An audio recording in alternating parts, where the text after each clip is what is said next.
దేశమంతా ఇప్పుడు తెలంగాణ వైపు చూస్తోంది.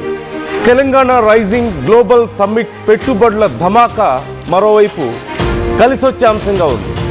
మొదటి రోజే దాదాపు 4 లక్షల కోట్ల పెట్టుబడులు వచ్చినట్లుగా తెలుస్తోంది. ఎగ్జాక్ట్గా చెప్పాలంటే 3,97,500 కోట్లతో ప్రభుత్వంతో వివిధ కంపెనీలు ఒప్పందాలు చేసుకున్నాయి. ఫ్యూచర్ సిటీలోకి రిలయన్స్ గ్రూప్కు చెందిన వాంతారా రేసింగ్ అలాగే మోటో క్రాస్ సదుపాయాలు అభివృద్ధి కోసం ఏర్పాట్లు జరుగుతున్నాయి. అలాగే సూపర్ క్రాస్ ఇండియా సంస్థ ముందుకొచ్చింది. 10,000 కోట్లతో సల్మా ఖాన్ వెంచర్స్ నుంచి ప్రపంచ స్థాయి ఫిల్మ్ స్టూడియో ఏర్పాటు చేయబోతున్నారు. విజన్ 2047 టార్గెట్గా ప్రభుత్వం అడుగులు వేస్తోందంటూ రేవంత్ చెప్తున్నారు. దేశవ్యాప్తంగా ఇప్పుడు అందరూ తెలంగాణ వైపు హైదరాబాద్ వైపే చూస్తున్నారు. రేవంత్ సర్కార్ ఎంతో ప్రతిష్టాత్మకంగా తీసుకొస్తున్న ఈ ఫ్యూచర్ సిటీ లేదంటే 4th సిటీ ఇప్పుడు దేశం మొత్తాన్ని ఆకర్షిస్తోంది. ప్రపంచ దేశాల నుంచి వచ్చిన అనేక ముఖ్యమైన సంస్థలు తెలంగాణలో పెట్టుబడులు పెట్టడానికి ముందుకొచ్చాయి. ఫ్యూచర్ సిటీ విషయంలో తెలంగాణ కాంగ్రెస్ ఎంతో ప్రతిష్టాత్మకంగా తీసుకుంది. అప్రాక్సిమేట్లీ 30,000 ఏకర్స్ శ్రీశైలం హైవేకి అటు శ్రీశైలం అలాగే నాగార్జున సాగర్ హైవేల మధ్యలో ఏర్పాటు చేయబోతున్నటువంటి 30,000 ఎకరాల్లో ఈ ఫ్యూచర్ సిటీని ఏర్పాటు చేయబోతున్నారు. ఒక రకంగా ఒక సెల్ఫ్ సస్టైన్డ్ మోడల్లో దీన్ని ఏర్పాటు చేయబోతున్నారు. అత్యంత ఆధునిక టెక్నాలజీ అందుబాటులో ఉండే విధంగా ఇప్పుడు హైదరాబాద్లో ఏవైతే మన సమస్యలు ఎదుర్కొంటున్నామో వర్షాలు వచ్చినప్పుడు లేకపోతే రకరకాల విపత్కర పరిస్థితులు వచ్చినప్పుడు ఎలాగైతే మన సమస్యలు ఎదుర్కొంటున్నామో చాలా కారణాల వల్ల ఈ ప్రాబ్లమ్స్ ఏమీ లేకుండా పూర్తి స్థాయిలో ప్రాపర్ స్ట్రక్చర్తో ఒక అడ్వాన్స్డ్ సిటీని అందుబాటులోకి తీసుకురాబోతున్నారు.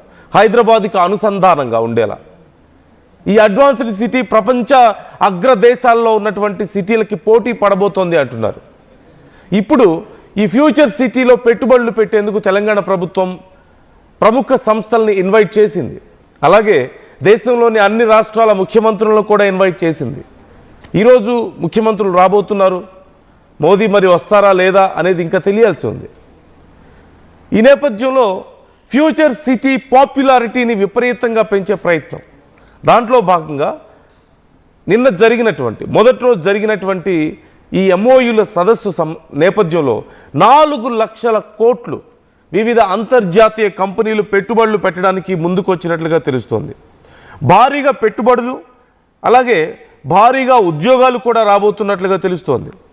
ఒక్కసారి టాప్ లెవెల్లో చూస్తే ఏ కంపెనీలు ఎంతెంత పెట్టుబడులు పెట్టాయి, ఎన్ని ఉద్యోగాలు రాబోతున్నాయి అనేది ఒక్కసారి మనం చూద్దాం. AM green India private limited ఒక ఈ మెథనాల్ ప్లాంట్ ఇది 8,000 కోట్లు పెట్టుబడులు పెట్టడానికి ముందుకు వచ్చారు. అలాగే 4,000 ఉద్యోగాలు రాబోతున్నాయి. AM green India private limited 2G ethanol plant ఏర్పాటు చేయబోతున్నారు. 10,000 కోట్ల పెట్టుబడి పెట్టబోతున్నారు. 35,000 ఉద్యోగాలు రాబోతున్నాయి. SLR Surabhi power private limited solar cell అలాగే ప్యానెళ్ల తయారీకి సంబంధించిన ప్లాంట్ని ఇక్కడ ఇన్స్టాల్ చేయబోతున్నారు. 3,000 కోట్లు పెట్టుబడులు పెట్టబోతున్నారు. 1000 ఉద్యోగాల్ని ఇవ్వబోతున్నామంటూ చెప్పారు. అతిరథ్ హోల్డింగ్స్ ఇండియా లిమిటెడ్ ఒక కంప్రెస్డ్ బయోగ్యాస్ ప్లాంట్ ఇది 4,000 కోట్లు పెట్టుబడులు పెట్టి 9,000 ఉద్యోగాలు ఇవ్వబోతున్నాం అంటున్నారు. ఇవన్నీ ఇప్పుడు నేను చెప్పబోతున్న లిస్ట్ అంతా చూస్తే ఇవేవి కూడా పెద్దగా పొల్యూషన్ కారకాలు కాదు, పెద్దగా ప్రజల్ని ఇబ్బంది పెట్టేవి కాదు. ఇట్స్ ఆల్ ఫ్యూచర్ విజన్తో వచ్చేటువంటి కంపెనీస్ మోస్ట్లీ. ఈవెన్ ఫ్యూచర్ సిటీలో ఎన్ని వెహికల్స్ తిరగాలి, ఎలాంటి వెహికల్స్ తిరగాలి, వాటి ఫిట్నెస్ ఏంటి, లేకపోతే ఇళ్ళు కడితే ఎలా కట్టాలి, ప్రాపర్ నామ్స్తోనే ప్రతి ఒక్క విషయం ఉండబోతుంది. అక్కడ ఇల్లు కట్టినా, ఒక కంపెనీ కట్టినా, ఒక వెహికల్ అక్కడ తిరిగినా, లేదంటే ఆ ప్రాంతంలో ఏదైనా డిజైన్ చేసినా, ఇంక్లూడింగ్ సీవేజ్ లాంటిది ప్రతి ఒక్కటి ఇంచ్ టు ఇంచ్ మానిటరింగ్ ఉండబోతోంది. ప్రాపర్గా అన్ని అనుమతులు కరెక్ట్గా ఉండి పర్యావరణానికి ఏ నష్టం ఉండదని తెలిస్తేనే దానికి అనుమతి ఉండబోతుంది. సో విత్ అడ్వాన్స్డ్ టెక్నాలజీ ప్రపంచంలోనే అగ్రస్థాయి సిటీలతో పోటీ పడబోతోంది అంటూ చెప్తున్నారు. రేవంత్ సర్కార్కి ఇది చాలా ప్రతిష్టాత్మకం. ఇప్పటికే ప్రతిపక్షాల నుంచి విమర్శలు వస్తున్నప్పటికీ కాంగ్రెస్ ప్రభుత్వం మాత్రం తన పంథాలో తాను దూసుకుపోతోంది, పెట్టుబడులను భారీగా ఆకర్షిస్తోంది. 4 లక్షల కోట్ల పెట్టుబడులు ఇప్పటికే వచ్చాయి, ఇంకా పెద్ద ఎత్తున రాబోతున్నాయంటూ చెప్తున్నారు. అలాగే మరికొన్ని కంపెనీస్ చూస్తే Shri Suran industry limited and group companies clean green energy ప్రాజెక్టులు 3,500 కోట్లు పెట్టుబడి పెట్టబోతున్నారు, 5,000 ఉద్యోగాలు ఇస్తామని చెప్తున్నారు. Solanix power private limited solar hybrid plant ఉండబోతోంది, 2,400 కోట్లు పెట్టుబడులు, 500 ఉద్యోగాలు. Hygenco green energy private limited green hydrogen ఉత్పత్తి 1,250 కోట్ల పెట్టుబడులు, 850 ఉద్యోగాలు ఇస్తామంటున్నారు. అలాగే SAEL industries limited waste to energy, waste నుంచి ఎనర్జీ తయారు చేసే కంపెనీ 1,600 కోట్ల పెట్టుబడులు, 25,000 ఉద్యోగాలు. ఆస్ట్రా గ్రీన్ ఎనర్జీ వెంచర్స్ ఇండియా పెద్ద ఎత్తున పెట్టుబడులు ఉండబోతున్నాయి, 5,600 కోట్లు, 200 నుంచి 300 ఉద్యోగాలు. యునైటెడ్ టెలికామ్స్ లిమిటెడ్ బయోగ్యాస్ ప్లాంట్ ఇది 2,500 కోట్లు, 16,500 ఉద్యోగాలు.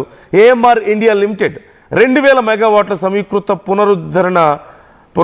పునరుద్ధరణీయ ఇంధన ప్లాంట్ అంటున్నారు. అంటే తిరిగి మళ్ళీ ఉపయోగించుకోగలిగేటువంటి పవర్ని తయారు చేయబోతున్నారు, 12,500 కోట్లు, 18,000 ఉద్యోగాలు.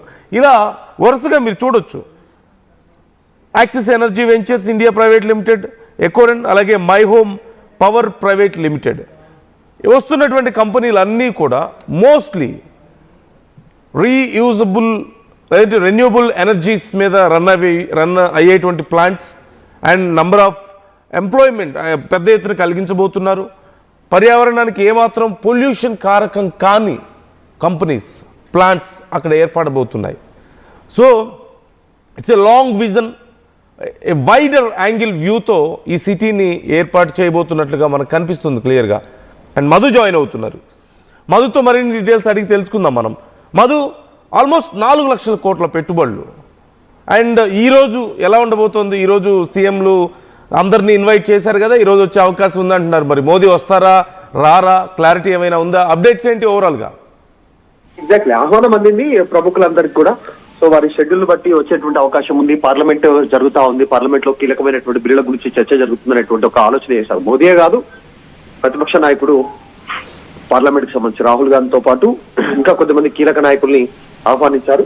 సో అది పక్కన పెడితే ప్రస్తుతం రైజింగ్ గ్లోబల్ తెలంగాణకు సంబంధించినటువంటి సమ్మిట్ లో మొదటి రోజే దాదాపు 3,97,500 కోట్ల పెట్టుబడులకు కంపెనీలు ఇప్పటికే సిద్ధం చేసినట్టుగా చాలా స్పష్టంగా కనిపిస్తా ఉంది. ఎంఓయూ చేసుకున్నారు ప్రభుత్వంతో. ఇంకా ఈ రోజు చివరి రోజు మరింత క్లారిటీ వచ్చే అవకాశం ఉంది. ఇంకా ఎంతమంది పెట్టుబడులకు తెలంగాణను ఎంచుకునేటువంటి అవకాశం ఉంది. ఇప్పటికే ఢిల్లీ నగరం పూర్తి స్థాయిలో పరిమితి మించిపోయి ఎక్కువగా ఇండస్ట్రీస్ కానీ, కంపెనీలు కానీ, జనాభా కానీ పెరిగిపోతున్నటువంటి పరిస్థితి. లంగ్ స్పేస్ లేదు అక్కడ. ఇప్పటికే ఆక్సిజన్ సిచ్యువేషన్, పొల్యూషన్ కానీ ఇలాంటి ఇబ్బందులు ఎదుర్కొంటున్నారు. తర్వాత బాంబే, పూణే కూడా దాదాపు పరిమితి మించిపోయి డెవలప్మెంట్ జరిగిపోవడం, ఇంకా ఇతర ప్రత్యామ్నాయాలు ఎదురు చూస్తూ మొన్నటి వరకు చెన్నై, బెంగళూరు వచ్చారు. ఆ సిటీస్ కూడా పెద్ద కావడంతో ఇప్పుడు ఏకైక సిటీ, ఏకైక రాష్ట్రం డెవలప్ అయ్యేటువంటిది తెలంగాణ మాత్రమే ఉండడంతో దానిపైన దృష్టి పెడతా ఉన్నారు.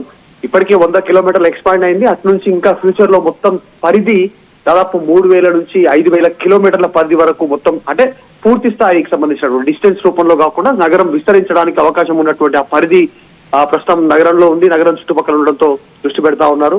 4th సిటీకి సంబంధించినటువంటిది పక్కనే ఎయిర్పోర్ట్ ఉండడము, ORR ఉండడము, ఫ్యూచర్ లో RRR నిర్మాణానికి సంబంధించి నేషనల్ హైవేస్ పెరుగుతూ పోతుండడం, ఇక్కడ నుంచి సేమ్ ఫ్యూచర్ సిటీ నుంచి నెక్స్ట్ అమరావతి వరకు గ్రీన్ ఫీల్డ్ రోడ్ ఏర్పాటు చేయడము, ఇట్లాంటివన్నీ కూడా ఫ్యూచర్ సిటీలో అంతర్భాగం కావడంతో పెద్ద ఎత్తున దీనిపైన దృష్టి పెడతా ఉంటారు. చాలా పెద్ద ఎత్తున మనం హెల్త్ కేర్ కి సంబంధించి, ఏరోస్పేస్ కి సంబంధించి, తర్వాత డిఫెన్స్ కి సంబంధించి, మీడియా టెక్నాలజీ, నాలెడ్జ్ కి సంబంధించినటువంటి విషయంలో యూనివర్సిటీస్ అన్నిటితో ఒప్పందాలు చేసుకుంటున్నారు. ప్రస్తుతం యూనివర్సిటీ ఆఫ్ లండన్ కానీ, ట్రంప్ మీడియా టెక్నాలజీ కానీ, అసలు ఎవరెవరితో ఒప్పందాలు గురించుకున్న డీటెయిల్స్ వస్తే deep tech, future city and core infrastructure నుంచి ఒక్క కంపెనీ నుంచి ఈ వీరి నుంచే 1,04,000 కోట్లు సంబంధించినటువంటి వీరితో ఒప్పందం చేసుకోవడం జరిగింది. విన్